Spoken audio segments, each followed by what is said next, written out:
नमस्कार। आज हम बात करेंगे पैसा बनाने के सफर के कुछ जरूरी पड़ावों पर। इसे ऐसे समझिए जैसे मुंबई से चेन्नई जा रहे हो और पुणे या बैंगलोर जैसे शहर आपको बताते हैं कि हाँ, सही रास्ते पर हैं। बिल्कुल ठीक वैसे ही पैसे बनाने के सफर में भी कुछ मील के पत्थर होते हैं, कुछ चेक पॉइंट्स। हाँ, और हमारे पास धन यात्रा के मील के पत्थर लेख से कुछ खास बातें हैं। आज का मकसद है इन्हीं पड़ावों को समझना और देखना कि असल में वित्तीय सेहत के लिए क्या मायने रखता है। तो चलिए शुरू करते हैं। पहला पड़ाव, आपातकालीन तैयारी। मतलब क्या अचानक कोई मुसीबत आ जाए, जैसे नौकरी चली गई या कोई मेडिकल बिल आ गया, तो उसके लिए तैयारी है। हाँ, ये बहुत जरूरी है।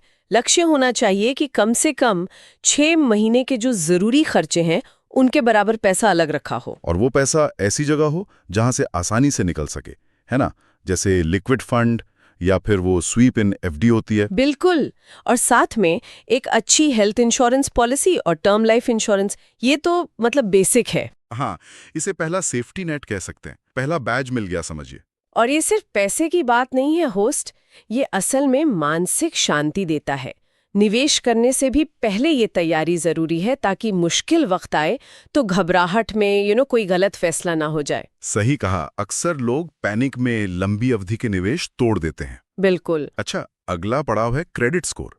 लोग इसे बस लोन लेने का जरिया समझते हैं। हाँ, जबकि ये उससे कहीं ज्यादा है। ये एक तरह से आपका वित्तीय विश्वास स्कोर है। तो क्रेडिट का समझदारी से इस्तेमाल जरूरी है। हाँ, मतलब छोटी छोटी चीजों के लिए, जैसे फोन या कपड़ों के लिए ईएमआई पर नहीं लेना। और क्रेडिट कार्ड का बिल तो हमेशा पूरा चुकाना चाहिए। अपना स्कोर पता होना और उससे अच्छा बनाए रखना, ये बहुत अहम है। हाँ, और ये सिर्फ लोन के लिए नहीं होता है ना? नहीं, बिल्कुल नहीं। अच्छा स्कोर आपके वित्तीय अनुशासन को दिखाता है। कई बार अच्छी नौकरी पाने या किराए पर घर लेने में भी ये काम आ सकता है। अच्छा, अब आते हैं तीसरे पड़ाव पर, वित्तीय साक्षरता।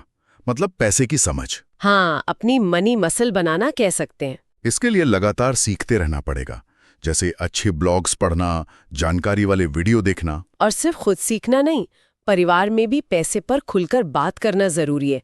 अपना ज्ञान दूसरों के साथ बांटना। हाँ, जैसे किसी दोस्त या रिश्तेदार को उसकी पहली एसआईपी शुरू करने में मदद कर दी। ये बहुत अच्छी बात है। जब पूरा परिवार मिलकर सीखता है, आर्थिक रूप से जागरूक होता है, तो सबका आत्मविश्वास बढ़ता है।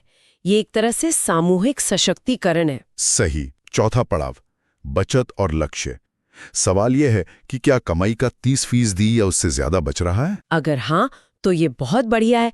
मतलब आप टॉप 10% बचत करने वालों में हैं। यहाँ एक खतरा होता है, लाइफस्टाइल इन्फ्लेशन।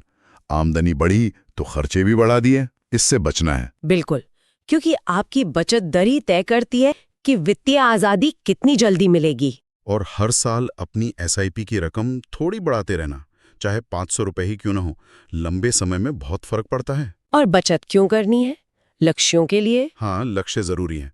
जैसे मान लीजिए 2035 में बच्चे की कॉलेज फीस देनी है, तो उस निवेश को उस लक्ष्य से जोड़ना होगा, टैग करना होगा। लक्ष्य होने से ही निवेश में धैर्य आता है, वरना पैसा बस शोर जैसा लगता है, बिना मंजिल के। बिल्कुल। और इसी से जुड़ा है पांचवा पड़ाव, भावनात्मक स्थिरता और पोर्टफोलियो की संरचना। मान लीजिए बाजार अचानक गिर गया, 20% नीचे, तब क्या? हाँ, असली परीक्षा तो तभी होती है। क्या घबराहट में एसआईपी बंद कर देंगे या निवेश बेच देंगे? टिके रहना जरूरी है। शायद थोड़ा और निवेश करना पड़े अगर मुमकिन हो। यही इमोशनल फिटनेस है। एक तरीका ये भी हो सकता है कि ऐसे पैनिक वाले पलों की एक डायरी मेंटेन करें। क्या महसूस किया, क्या किया, उससे सीखने को मिलता है। और पोर्टफोलियो की संरचना भी साफ होनी चाहिए। एक कोर हिस्सा, हाँ, जिसमें मुख्य निवेश हो, जैसे equity mutual fund, hybrid fund, PPF. और एक छोटा सैटेलाइट हिस्सा, शायद 15% से ज्यादा नहीं, जिसमें थोड़े ज्यादा जोखिम वाले निवेश हों, स्टॉक्स या सेक्टर फंड। और जो कम अवधि की जरूरतें हैं उनके लिए तो सिर्फ लिक्विड या आर्बिट्राज फंड ही सही है। कम जोखिम, आसान निकासी। हाँ, और ये आईपीओ वगैरह का फोमो, मतलब मौका छूट न जाए वाला डर, इससे बचना चाहिए। देखिए, भावनाओं पर काबू रखना लंबी अवधि में पैसा बनाने के लिए सबसे जरूरी चीजों में से एक है, और संरचना अनुशासन लाती है। ठीक का। अब छठा पड़ाव, स्मार्ट कर्ज प्रबंधन और आय के कई स्रोत। कर्ज की बात करें तो गैजेट्स या छुट्टियों जैसी चीजों के लिए ईएमआई से बचना चाहिए। हाँ, होम लोन जैसी चीजें अलग हैं। अगर होम लोन की ब्याज दर आपके निवेश पर मिलने वाले रिटर्न से कम है, तो शायद उसे जल्दी चुकाने के बजाय निवेश जारी रखना बेहतर हो। बिल्कुल, आंख बंद करके प्रीपेमेंट नहीं करना चाहिए। हिसाब लगाना जरूरी है।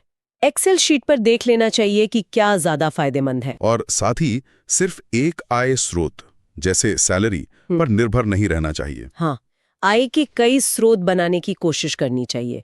फ्रीलांस काम हो, कोई ऑनलाइन चीज बेचना हो, किराए से आय हो। रीट से डिविडेंड या डिविडेंड देने वाले फंड्स भी हो सकते हैं। कर्ज हमेशा बुरा नहीं होता, सही इस्तेमाल हो तो वो एक साधन बन सकता है, और आय के कई स्रोत होने से जोखिम कम होता है। और आखिर में 7वां और सबसे बड़ा मील का पत्थर, आर्थिक शांति। इसका मतलब क्या है? सोचिए, अगर आज नौकरी चली जाए तो क्या बिना किसी तनाव के अगले 3 साल तक गुजारा हो सकता है? क्या पोर्टफोलियो से इतनी आमदनी हो रही है कि वो कुछ खर्चों को संभाल सकें? क्या परिवार के साथ इस बारे में खुलकर बात हुई है? ये शांति अपने आप नहीं आती। नहीं, बिल्कुल नहीं। ये उन सभी पड़ावों को पार करने, योजना बनाने और अनुशासन बनाए रखने का नतीजा है। एक एहसास कि हाँ, अब वित्तीय जीवन पर नियंत्रण है। तो हमने देखा कि पैसा बनाना एक यात्रा है, मैराथन है, कोई 100 मीटर की दौड़ नहीं। इसमें पड़ाव है, परिपक्वता है, मानसिकता है और एक नक्शा भी है। सवाल बस ये है कि क्या कोई सही रास्ते पर चल रहा है? और अंत में सोचने के लिए एक विचार छोड़ जाते हैं। इन बताए गए मील के पत्थरों से भी आगे किसी व्यक्ति के लिए असली वित्तीय स्वतंत्रता का व्यक्तिगत मतलब क्या है? वो कौन सी एक चीज है जो उन्हें ये एहसास दिलाएगी? और आज की बातचीत के आधार पर वो कौन सा एक कदम हो सकता है जो उन्हें उस मंजिल के थोड़ा और पास ले जाए?